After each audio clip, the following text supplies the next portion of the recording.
नमस्कार दोस्तों, स्वागत है आपका टीवी 24 नेटवर्क में और मैं हूं अजय सिन्हा। महाराष्ट्र में क्या महायुति टूटने वाली है, क्योंकि एकनाथ शिंदे, उप मुख्यमंत्री एकनाथ शिंदे ने बहुत बड़ा बयान दिया, यानी कि सीधे तौर पर कहा जाए तो धमकी दी है। और उनके बयान के बाद यह हड़कंप मच गया है कि क्या महाराष्ट्र में अब महायुति में टूट होने वाली है।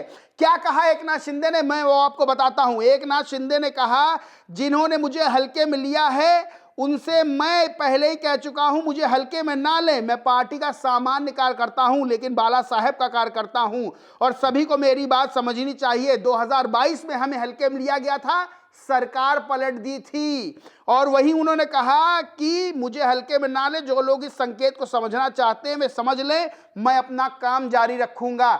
यानी सीधे तौर पर जिस तरह से एकनाथ शिंदे ने चेतावनी दी है वो बता रहा है कि कुछ बड़ा होने वाला है महाराष्ट्र में।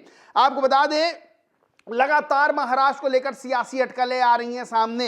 एकनाथ शिंदे लगातार नाराज चल रहे, क्योंकि इससे पहले जब महाराष्ट्र में सरकार थी एकनाथ शिंदे मुख्यमंत्री हुआ करते थे, और जब महायुति ने तगड़ी जीत हासिल की तो एकनाथ शिंदे को उप मुख्यमंत्री बना दिया गया और देवेंद्र फडणवीस को मुख्यमंत्री बना दिया गया। इसके बाद से बातें निकल के आ रही थी कि एकनाथ शिंदे लगातार नाराज चल रहे हैं। मुख्यमंत्री बैठक लेते हैं, एकनाथ शिंदे नहीं पहुंचते हैं। वहीं संरक्षक मंत्रियों की नियुक्ति को लेकर भी तनातनी कथित तौर पर सामने आई थी। अब इस बीच एकनाथ शिंदे ने फिर से बयान दे दिया है और कहा है हल्के में ना ले, 2022 में सरकार पलट दी थी। तो क्या एकनाथ शिंदे ने सीधे बीजेपी को कह दिया है, चेतावनी दे दी है कि हमको हल्के में ना ले, क्योंकि डिप्टी सीएम तो बनाया ही जा चुका है, मुख्यमंत्री से उप मुख्यमंत्री बनाए जा चुके हैं।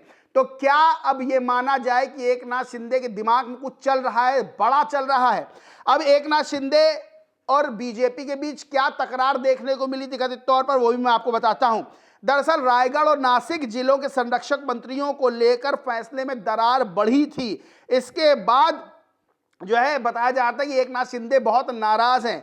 और राष्ट्रवादी कांग्रेस पार्टी की विधायक अदिति तटकरे और भारतीय जनता पार्टी के नेता गिरीश महाजन को रायगढ़ और नासिक के संरक्षक मंत्री के रूप में नियुक्त किया गया था, जिसको लेकर शिवसेना शिंदे गुट नाराज था। और बताया जाता है एकनाथ शिंदे नाराज, बाद में नियुक्तियां रोक दी गई थी। अब सबसे बड़ी चीज क्या है कि मुख्यमंत्री ने बैठक ली थी, उस बैठक में भी एकनाथ शिंदे नहीं पहुंचे थे। आपको बता दें कि शहरी विकास मंत्री हैं एकनाथ, उप मुख्यमंत्री तो हैं एकनाथ शिंदे, शहरी विकास मंत्री भी हैं। और जब देवेंद्र फडणवीस ने इसी विभाग की बैठक ली थी तो उसमें एकनाथ शिंदे नहीं पहुंचे थे। इसको लेकर भी खबरें सामने आई थी। अमर उजाला खबर थी, क्या है जिलों के प्रभारी मंत्री पद जिन्हें लेकर महायुति में तनाव, डिप्टी सीएम शिंदे क्यों नाराज। पत्रिका न्यूज खबर है, महायुति में टेंशन, एकनाथ शिंदे हुए नाराज, बीजेपी के 2 बड़े नेता मनाने पहुंचे।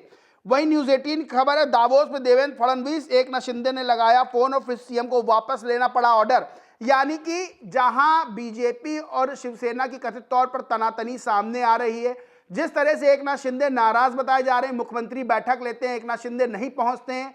वहीं अब एकनाथ शिंदे ने जो कहा है कि उनको हल्के में ना ले, 2022 में सरकार गिरा दी थी, और जो वो कहते हैं, यानी कि उन्होंने कहा कि हमने कहा था 200 से ज्यादा सीटें मिलेंगी और 232 सीटें महायुति को मिली हैं। तो सीधे तौर पर एकनाथ शिंदे ने कह दिया है कि जिसको समझना हो वो समझ ले, बस हमें हल्के मत लें।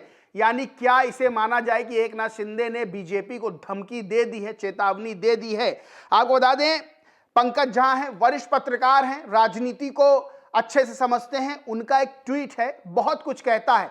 दरअसल दिल्ली में मुख्यमंत्री पद की शपथ ग्रहण समारोह में तमाम बड़े बड़े नेता है, उसमें देवेंद्र फडणवीस महाराष्ट्र के मुख्यमंत्री पहुंचे और उप मुख्यमंत्री एकनाथ शिंदे भी पहुंचे दिल्ली। वहां प्रधानमंत्री नरेंद्र मोदी सबसे मिल रहे थे। उस दौरान वो एकनाथ शिंदे से भी मिले और वहां की मुलाकात को लेकर पंकज झा ने क्या ट्वीट किया है। पंकज झा लिखते हैं, बीजेपी और शिवसेना शिंदे गुट में जारी तनातनी के बीच महाराष्ट्र के डिप्टी सीएम एकनाथ शिंदे से मुलाकात करते प्रधानमंत्री नरेंद्र मोदी। यहां पर इस ट्वीट को समझिए कि पंकज झा ने भी ये बात कही कि तनातनी है दोनों में। अब सीधे सीधे बात है कि क्या एकनाथ शिंदे कोई बड़ा खेला करने वाले हैं, क्या एकनाथ शिंदे अपनी ताकत का अंदाजा करवाने वाले। देखिए, महायुति ने जब महाराष्ट्र में चुनाव हुए बम्पर जीत हासिल की, यानी कि बहुमत से बहुत आगे। 288 विधानसभा सीटें हैं। 288 विधानसभा सीटों में से 234 सीटों पर महायुति ने जीत दर्ज की, जिसमें से 132 सीटें बीजेपी जीती। और इन्हीं ज्यादा सीटों की वजह से बीजेपी ने कहा भाई मुख्यमंत्री बनेगा तो हमारा बनेगा। वहीं 57 सीटें शिवसेना शिंदे गुट ने जीती और 41 सीटें रांकापा यानी राष्ट्रवादी कांग्रेस पार्टी, उन्होंने अजीत दादा की पार्टी है, उन्होंने जीती। अब सीधे तौर पर क्या महाराष्ट्र में कोई खेला हो सकता है?